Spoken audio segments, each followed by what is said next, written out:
Florida. Officials say 17 people were killed, students and adults. Police have a suspect in custody, a former student. And I think it's premature to be discussing legislative solutions, if there are any. What do we know about the kinds of weapons he had? Well, it was an AR-15 is what we're told by the Broward Sheriff's Office, and that he had multiple magazines. They said countless magazines, but clearly a lot. We also hear he had a gas mask and smoke grenades, but we don't hear any indication that he used those in his rampage in the school today. And the first thing I remember thinking was, do we let people have military-grade weapons? Because I thought that only the Army could have those. I thought that only the military and SWAT teams could have those. I've absolutely felt afraid to go to school recently. Yes, it hasn't happened at our school, but it could at any point.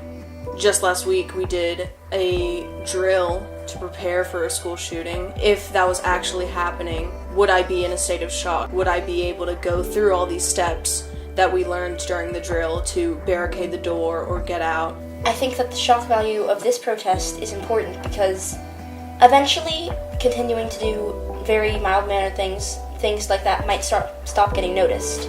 But if you have something that surprises people and it catches attention, then that will be noticed and people will remember it, and it might have a larger effect of making a difference. Was a graphic display outside of Senate Majority Leader Mitch McConnell's Louisville home tonight. Protesters staged a die-in calling for changes to gun laws. It was organized in response to school shootings in Florida and Marshall County, Kentucky. The protesters say they want to see high-capacity magazines and semi-automatic weapons banned, and for pressure to be placed on Kentucky's senior senator. They're also against President Trump's proposal for some teachers to carry guns. February 14th, 2018, Marjorie Stoneman Douglas High School, 17 killed, 14 wounded.